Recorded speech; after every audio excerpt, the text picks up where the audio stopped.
Hey everyone, welcome back to Kevin Reviews. I just finished rewatching Spider-Man 2, directed by Sam Raimi. This is written by Alvin Sargent, Alfred Gough, Miles Millar, and Michael Chabon. Also, um, contributing writers Steve Ditko and Stan Lee, of course. And this has been made by Columbia Pictures and Marvel Enterprises. A cast includes Tobey Maguire, Kristen Dunst, James Franco, Alfred Molina, Rosemary Harris, and J.K. Simmons. So I think most people who grew up with the Tobey Maguire films um, look at this film very fondly, and so do I. It is kind of considered one of the best, if not the best, of the Spider-Man movies. Does it compete with the Tom Holland films? I don't know. In some way, for me, a little bit, but I haven't seen I haven't seen No Way Home yet, so I heard that one's really good. So I don't know yet, but to me, it is kind of considered one of the best Spider-Man films. But granted, it's not entirely perfect. But you know, it got us excited. The trailers got us excited. The introduction of Doctor Octopus or Doc Ock, um, and exploring new situations where Peter's trying to basically juggle his life around between being Peter Parker and being Spider-Man. So there's a lot going on. I remember the trailer so fondly, of like the music, especially the choir. It really got your blood pumping, and the idea of him, the last scene involving in the trailer where we see um, Harry Osborn take off his mask, which then cuts to black, basically. That is such a memorable trailer to me. And it didn't disappoint. It is one of my favorite Spider-Man movies ever. Still, after we're in 2025, this this is almost like 21 years old. Does it still hold up? Um, well, here's my review of Spider-Man 2. So the story in Spider-Man 2 involves Peter Parker, played by Tobey Maguire, who's trying to juggle his own life, with going to college, taking care of his Aunt May, played by Rosemary Harris, and as well as keep his grades, keep his room, basically trying to live his life. But yet his role as Spider-Man has caused him to be late on certain occasions for events that his friends are involved, that um, that basically puts becomes him makes him unreliable as Peter Parker in general. And of course, whatever he wants is doesn't seems like he can never have, because he has to keep the secret of being Spider-Man. Then one day he gets an opportunity to see his idol, Dr. Otto Octavius, played by Alfred Molina, who runs the science experiment that unfortunately does not go as planned, and he winds up a changed man after the incident, including his four metal arms that now seem to have a mind of its own and talking to him. And then he becomes Doctor Octopus, or Doc Ock. And his goal is to basically redo his science experiment again, but bigger. So, and I think that's basically the plot. But we also have arcs involving Harry Osborn, played by James Franco, who's still looking for Spider-Man, wants to avenge his dad from the first film, who suspect that Spider-Man killed his dad. Um, there's Mary Jane, played by Kristen Dunst, who has moved on to her life and on with her life, and yet Peter has excuse me has feelings for her, and so there's quite a lot to take in. But overall, I still really enjoy this movie. Granted, the writing doesn't quite hold up in terms of like you know, especially especially scenes involving Peter Parker and Chris and Mary Jane. Some of it is still very awkward, but it's not as bad as the first one. Um, there's more comedy in it. We got Bruce Campbell making a cameo, and there are moments where Spider-Man falls, in situations that he that couldn't really be survivable. But of course, he's Spider-Man, and it's comics, so it's not bad. And I also like the fact that because of all this going on, that he's trying to control both things of his life.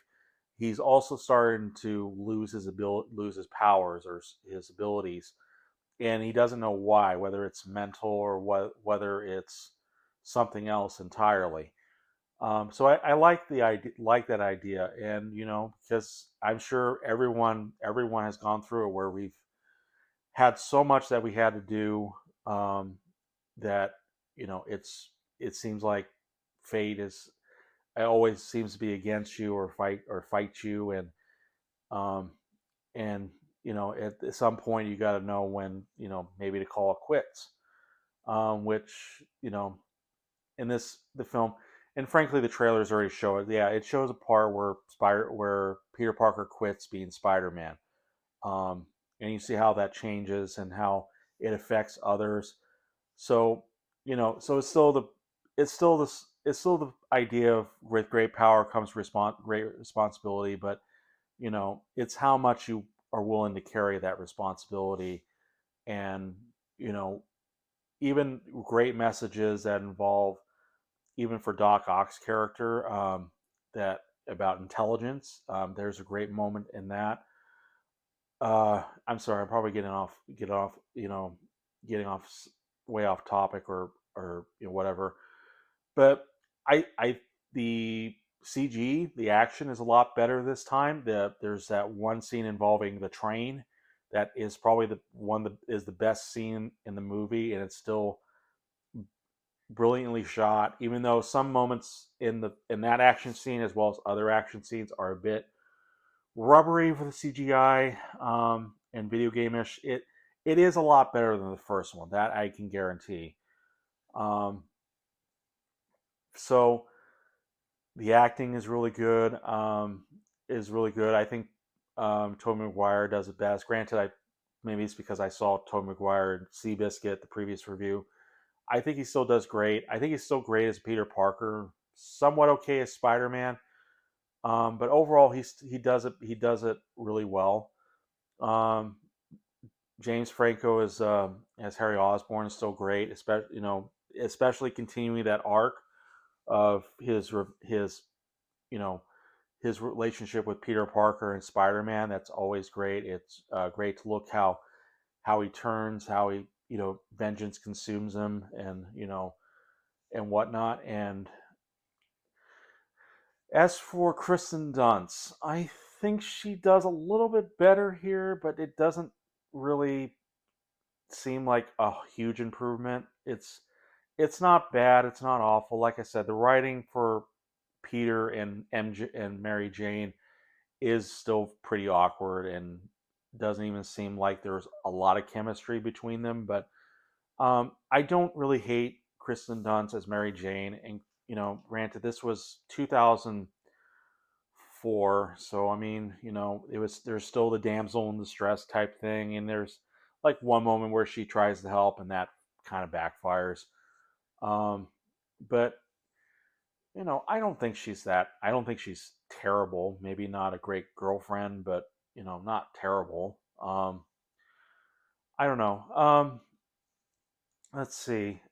Alfred Molina's Doctor Octopus is great. I think he fits the role well. I think in the comic books, the arms are well used and CGI'd.